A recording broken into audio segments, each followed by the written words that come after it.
you know, Wondrous pretty well things. for their locals at least. Like, imagine being But, able to play a character and actually be aggressive and it succeeds. Yeah, one of those characters that I feel like he's just he's one win away from being a world-class character. You know, So like close. like he's not. You know, hasn't made the top 8s, I feel like, at those, like, huge, crazy tournaments, but he's right under there, I feel like. Man, and Chef is right under them. Yeah, seriously, He's going right? to come up and he's going to break that ceiling one of these days, I swear to Yeah, God. we'll see. I feel like that's a lot of DFW players is they have their game and they play it real well, so they can get these upsets. But yeah, like think about like Skits, right? Like a comparable level to Chef. Oh my and then he God. somehow got that W on Mute Ace. That was amazing. Skits is insane. I don't care what anyone says. I think Skits is amazing. Like, he loses these round 1s. Like, he gets upset every once in a while, and I'm like, okay, but if he played me, he's still watching me. Like, I know for a fact. Like, I don't care who he loses to, because he's lost to some players. Oh, Baker! I do recognize the name now, but again, Yeah. I never put the face to the name. Oh, and the combo begins. 36, clean percent 44. Keep him coming.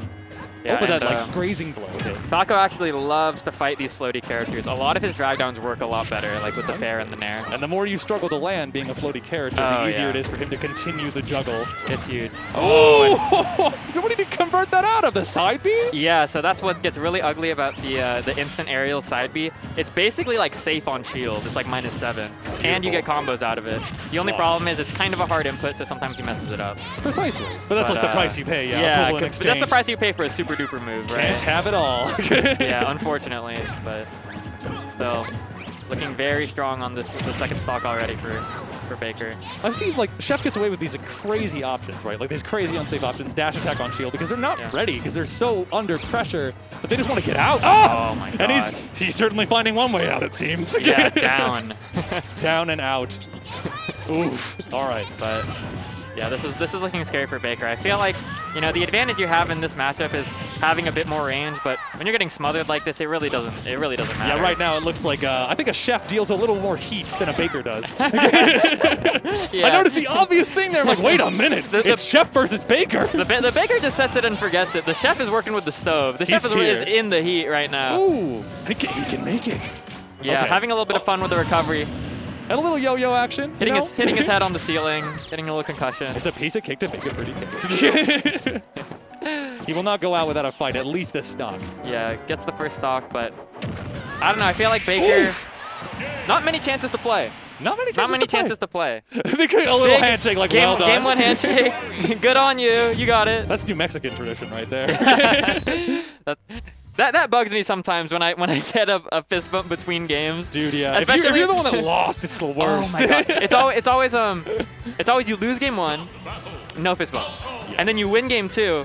And then they're like, "Hey, good job, man. Fist bump before game 3." I'm like, "Dude, come on. Like, come on. I don't need the credit. Don't patronize me. Don't patronize me.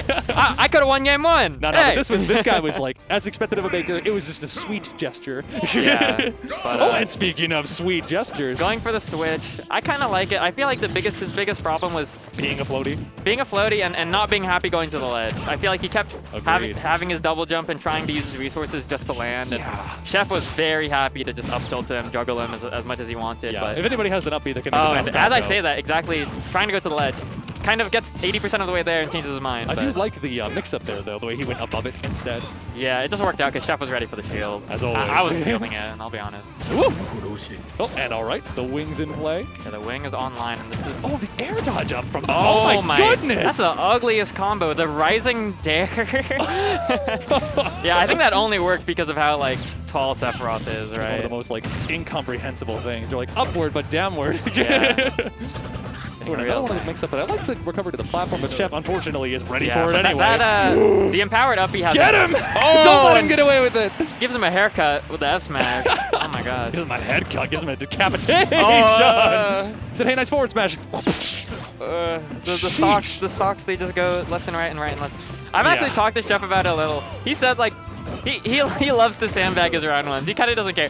He'll let it get to last stock. He's just like, whatever. I'm just gonna go ham. That's what he tells me. Dude, going ham. When you're allowed to go ham. Yeah, let him have some fun. Get the leg weights off. But yeah, these up smashes aren't working out. Feels like it's just a matter of time. Chef going for nair back throw. He doesn't have time to do anything. Wants something interesting. Startup. He's only doing moves that don't kill, just only doing dare. Oh god, 166. How far will it go? He tried to kill there with a back air. And his suffering. Oh! It literally just feels like he doesn't, he doesn't get a turn. Chef is just absolutely smothering. Yeah, Baker's defense, you can kind of just tell Chef has a real good lock on the way he's going to land. Like, oh, sheesh. All right. But, hey, you paid for your character. It's not over. You got your powers online. You're at 200. Full rage. Mm-hmm. Boosh! Oh, yeah, I forgot. Sheesh. That was a boom situation. All right. It may have been Chef over Baker, but Chef takes the cake. Yeah. Well played by Chef. That looked absolutely impossible. Yeah, it looks like that's how it feels to play Chef. I'm not gonna lie. That's just how it is. Man. Like, well, it must be nice for you. At least you can just kind of go I can go V-Boo, and I can also rest between combos. It's hilarious. That's pretty nice. He went one. like a secret character for me. He told me not to tell anybody. Oh yeah, he played Ridley, right? Oh yeah, listen. That's his next best character. He doesn't. I don't think he considers it bracket ready too much, but I think with the right matchup and the right precisely frustration from him a little bit, he'll pull out the Ridley. He'll make it work. Yes, for certain. In like a pinch. But for that one, it was the Falco, and there's a reason we know him for the Falco. Yeah, right? that Falco. My goodness, it's just like with Ness, like sure, it's like difficult to land, and like he got all these combos and edge guard, but like with Sephiroth, all the startup on each of his moves, he couldn't find the space to get away to at least begin spacing. Like, I mean, Sephiroth has the huge speed advantage. Like Sephiroth can make Falco look very slow in the right hands, but if you get hit once, it still doesn't matter. But if you're in hit stun the whole time. If you're in hit stun, it really doesn't matter. If you aren't given the opportunity to take a step, we don't know how fast you are. Totally. That was an absolutely indomitable victory. Yeah. Way to go, Chef. But he makes it work. Going through the round one. Definitely an exciting round one. When you watch Chef play certain players, it makes Falco, he just makes it look so easy. Yeah. Like, he just makes it look so easy, and then you pick up Falco and you just do like up tilt up air, and you're like, wow. That's it? Now we have to like play neutral again as crappy Falco?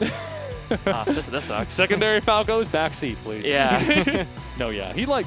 It's just because it seems so seamless, but they aren't combos, they're strings. Yeah. Very long, very like prediction-based strings. Yeah, he knows where, people aren't mashing, and he knows where people, might give up an air dodge, right? Absolutely, yes.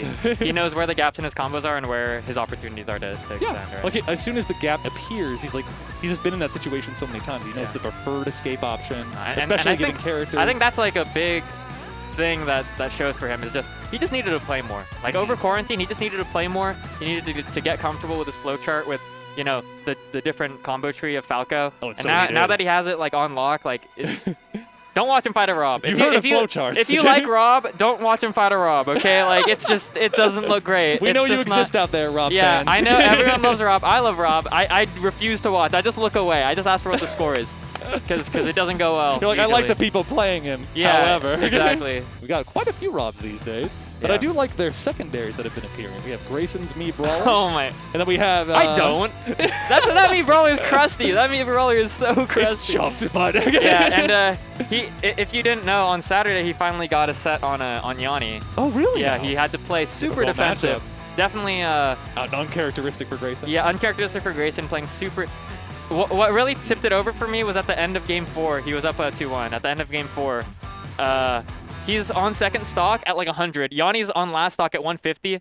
He's still running away, shooting gyro, shooting laser. He's like, no, not for me. You think I can't Please. continue to camp? Yeah, I'm still going. Until it says game, I'm still running away because it's not worth it against you. It's like, there's been bears in my camp before. But no, if you've heard of flowcharts, like, I feel like Chef's flow is off the charts. Oh, yeah, for sure. Because, I mean, that's what makes, people say flowchart in a very, like, derogative way. But, yes, of course. But Chef really knows every single way it can go and knows those really creative ways to extend, right? Like that rising dare into up smash on the platform. What the heck was that? No one knows. No one is ready to do that. Like you said, we get like an up tilt and an up air and we're happy. But he just connects it so well. He sees like, oh, Sephiroth is this tall. All right, say no more. It is a river. Yeah. And you are hitting the rocks all the way down. Drowning. Yeah, white water. We're white water with no raft. Yeah. Sheesh. All right, who do we got? Kimona. And another fluffy-haired individual. We actually have quite a few of them. Is that That's Marcel. Okay, thank goodness. That is Marcel, my good friend Marcel. And I was like, yeah, please confirm. another player that when you get hit, you regret it. Let's think about flowcharts. You regret it. You regret it. And I think Marcel's a little different. Marcel, yes, his combo game is insane, but sometimes his ledge trapping and his neutral just feel absolutely unbeatable. Yes.